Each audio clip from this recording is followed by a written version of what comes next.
Le JT vous est présenté par Alliance. Alliance, Frédéric Le Temps, à 1 avenue Raoul Laurent, à Saint-Dizier. Alliance, avec vous de A à Z. Bonjour à tous, samedi 22 décembre, bienvenue dans le JT de Puissance Télévisions. Voici les titres. Les athlètes sportifs étaient à l'honneur hier soir au Fuseau de Saint-Dizier dans le cadre des Trophées des Sports. Du sport toujours et du judo avec un entraînement un peu spécial réalisé avec la championne Mélanie Clément. Quel vin choisir pour les fêtes de fin d'année? Notre rédaction a donc demandé son avis à Pierre, caviste bragard. La transition énergétique au centre des préoccupations du nouveau contrat de concession entre Enedis, EDF et la ville de Saint-Dizier. Les élèves font leur programme lors des auditions libres organisées au conservatoire Jean Vienner.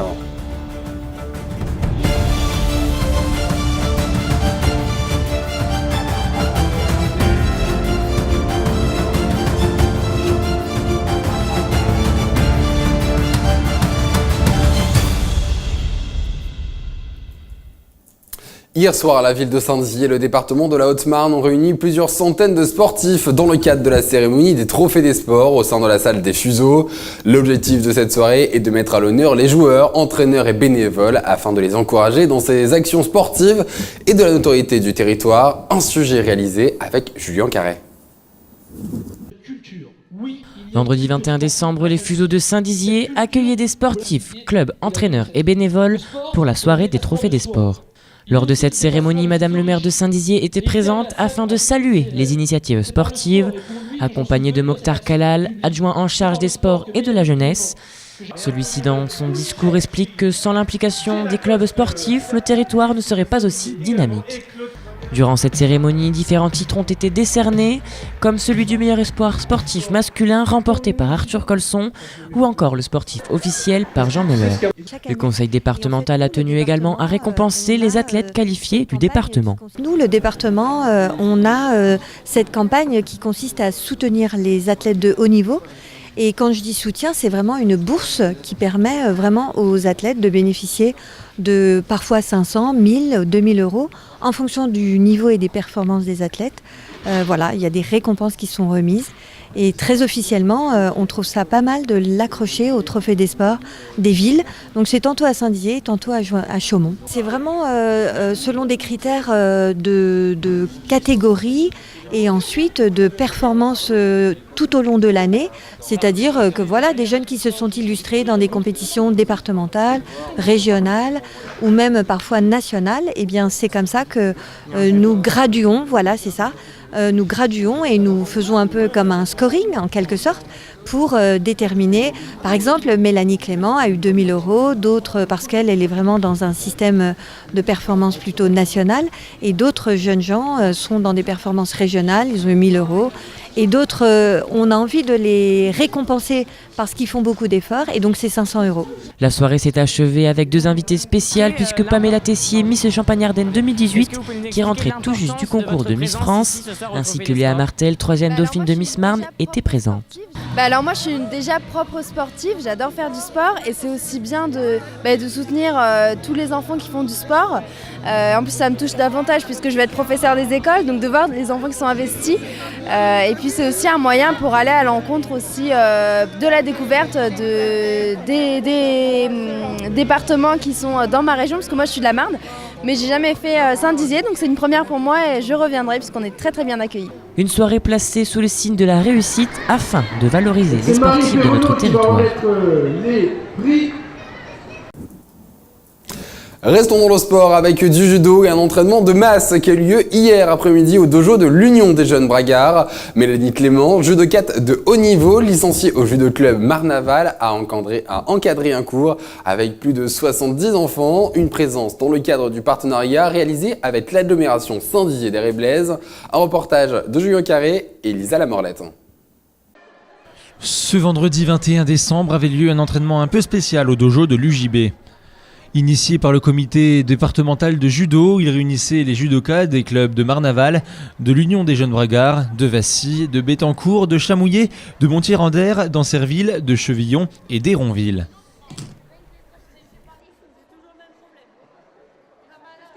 Mais cet entraînement était encadré par une personnalité chère aux jeunes judokas. On a rencontré Mélanie Clément, on a fait des échauffements avec elle, on a appris des nouveaux retournements et là on va faire des randonnées.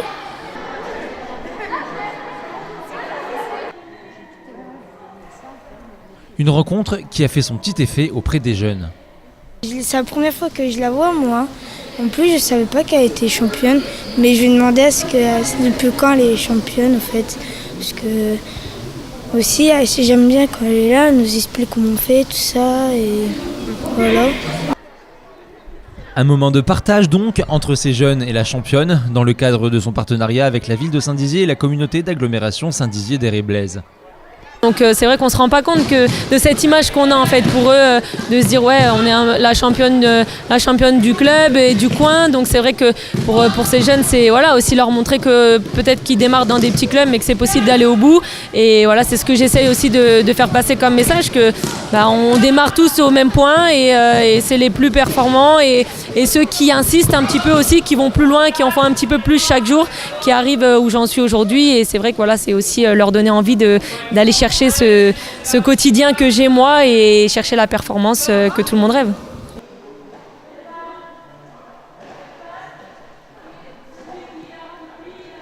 Une pause donc pour cette judoka de haut niveau du judo club de Marnaval dans sa préparation aux Jeux Olympiques de Tokyo en 2020.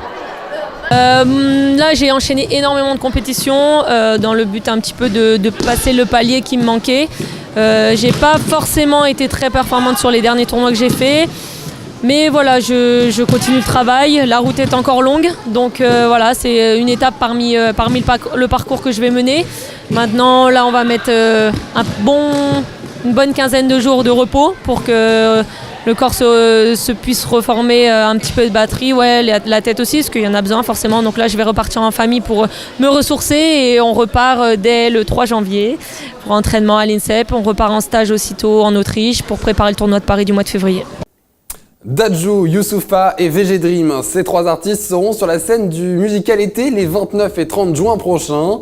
Ces trois noms ont été dévoilés lundi sur Puissance Télévisions, suite à quoi nous avons adressé une question pour connaître votre satisfaction de ces trois premiers noms communiqués pour la programmation 2019. Vos réponses sont non à 68% et oui à seulement 30%. Une édition du musical été à suivre en fin juin prochain au Parc du Jard à Saint-Dizier. J-3 avant les fêtes de Noël, et si vous demandiez encore quel vin choisir avec votre menu de fête, alors voici la réponse. Notre journaliste Lisa Lamorlette s'est rendue chez Pierre, il est caviste à Saint-Dizier et vous apporte quelques idées de sommelier, des images de Nicolas Fontaine. Plus que quelques jours avant Noël, le moment idéal pour se mettre à table en famille. Je me suis donc rendue chez un caviste bragard pour avoir ses conseils afin de choisir le meilleur vin.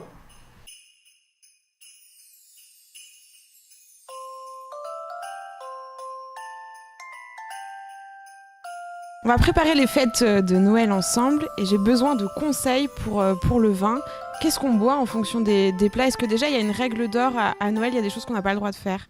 Alors il y a quelques vins qui sont quand même incontournables, mais comme tous les vins, c'est une alliance de mets et de vin et de saveurs. Donc ça dépend vraiment de ce que vous allez manger. En entrée, je pense que je vais rester plutôt classique. On va commencer par tout ce qui est huîtres. Qu'est-ce qu'on pourrait prendre? Alors pour tout ce qui est crustacés, donc les huîtres, les bulots, les bigorneaux, les langoustines aussi, on partira sur un blanc. Un blanc pas trop sucré si possible, plutôt sec, mais un petit peu fruité, c'est mieux.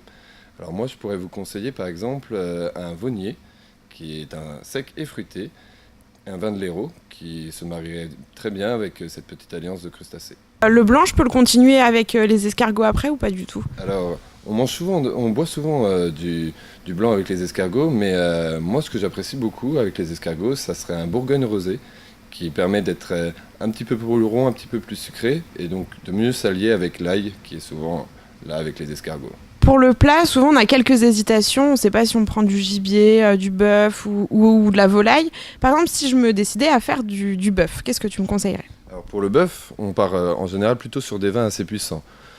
Alors on peut aller sur un Bordeaux par exemple, en Bordeaux un Pauillac ou un Saint-Émilion. Saint-Émilion serait un petit peu plus doux, donc pourrait plaire à plus de monde. Si on veut être encore plus puissant, encore plus tannique, on peut faire du Cahors. Et après, pour un peu de changement, un Arbois ferait aussi bien le travail.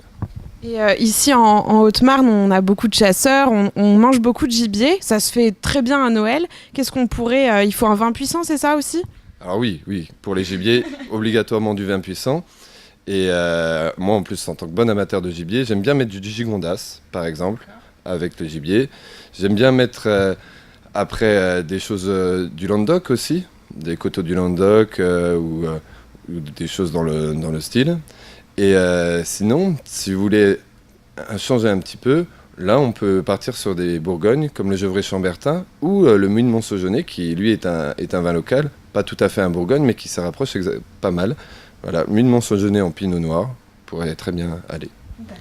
Et du coup il y a aussi une autre possibilité, c'est le poisson, souvent en deuxième plat. Qu'est-ce qu'on pourrait avoir pour le poisson ? Pour le poisson, du blanc. Alors on va aller voir le blanc. Il y a plusieurs styles de blanc qui se mettent en place, mais je sais que je vous en ai déjà parlé tout à l'heure. Moi, un vin que j'apprécie énormément en ce moment, c'est le Vosnier, qui est un vin de l'Hérault, qui est un blanc sec mais fruité, et qui du coup va plaire autant aux hommes que aux dames, et qui va se marier avec les différents styles de poissons blancs que vous pouvez servir au repas de Noël. Alors du coup, là, si je récapitule bien, on a notre entrée et notre plat. Entre les deux, un petit fromage. On rouvre une bouteille ou... Non, pas obligatoirement, vraiment. On peut réutiliser du rouge quand même, et on peut facilement réutiliser un Bordeaux ou un Côte-du-Rhône. Il faut que ça soit un vin assez tannique, assez puissant si possible, mais le rouge fait l'affaire. Parce que la fête n'est jamais terminée, il nous reste une dernière étape, le dessert qui est souvent une bûche glacée, une bûche de Noël. Là, pas de vin, qu'est-ce qu'on... on est des champenois quand même. Alors pour le dessert, on boit du champagne. Et du coup, en Champagne, qu'est-ce qu'on aurait du coin ? Alors, du coin, ça va être assez facile, mais qu'est-ce que tu nous proposerais ? Pour le champagne, moi je préfère les bruts pour les desserts. Il y a des demi-secs qui vont être plus sucrés. Mais du brut est très bien. Il y a la maison Burton-Vincent par exemple, qui est une belle maison, qui fait toutes les vendanges à la main, qui fait tout le travail comme à l'ancienne et qui sort des très bons champagnes, petite maison à Cuchery. Et dernière étape, pour bien digérer après tout ça, est-ce qu'il y a un digestif que tu apprécies particulièrement et que tu nous conseillerais ? Encore une fois, moi j'aime faire avec des produits du coin. Donc une petite Mirabelle de chez nous, ça fait bien le travail pour la digestion, c'est parfait. Il ne me reste plus qu'à vous souhaiter d'excellentes fêtes de fin d'année de la part de toute l'équipe de Puissance Télévision. Comme par habitude, depuis quelques années, le conservatoire à rayonnement intercommunal Jean Vienner ouvre son auditorium pour réaliser des auditions libres. C'était notamment le cas ce mercredi avec pour thème « Les jeunes font le programme », un reportage d'Audrey Tézan et Jérémy Vitry.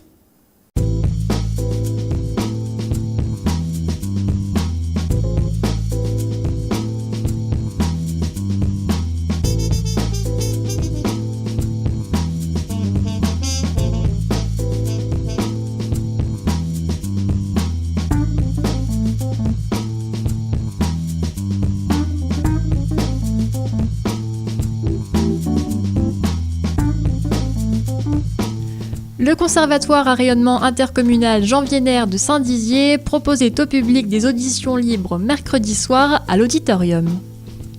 Chaque année, avant Noël, les élèves qui le souhaitent montent sur scène afin de présenter aux auditeurs les œuvres sur lesquelles ils ont travaillé durant l'année écoulée.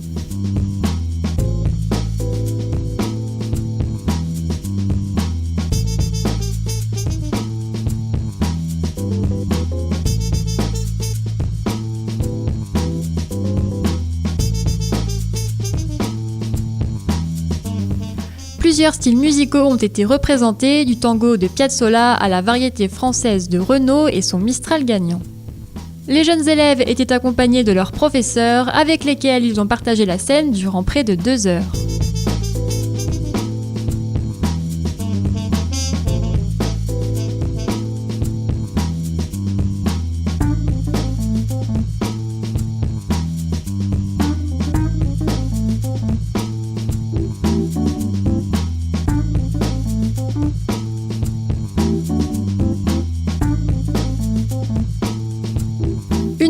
Parfois difficile, mais remplie avec brio pour une première, deuxième ou troisième année de pratique en orchestre. Près d'une centaine de personnes ont rempli la salle, un record d'affluence pour le conservatoire.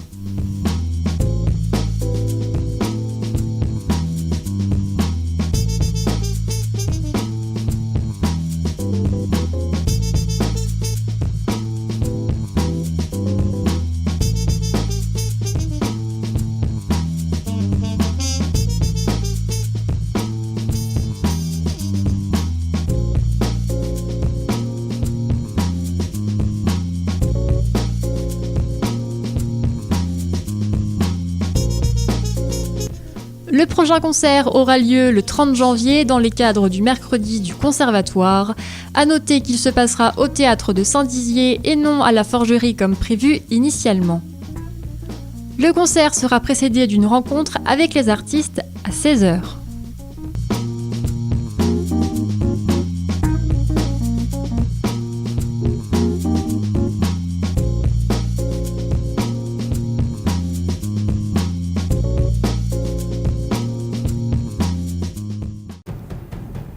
C'est la fin de cette édition de JT, merci de l'avoir suivi, merci de votre fidélité toute cette année 2018.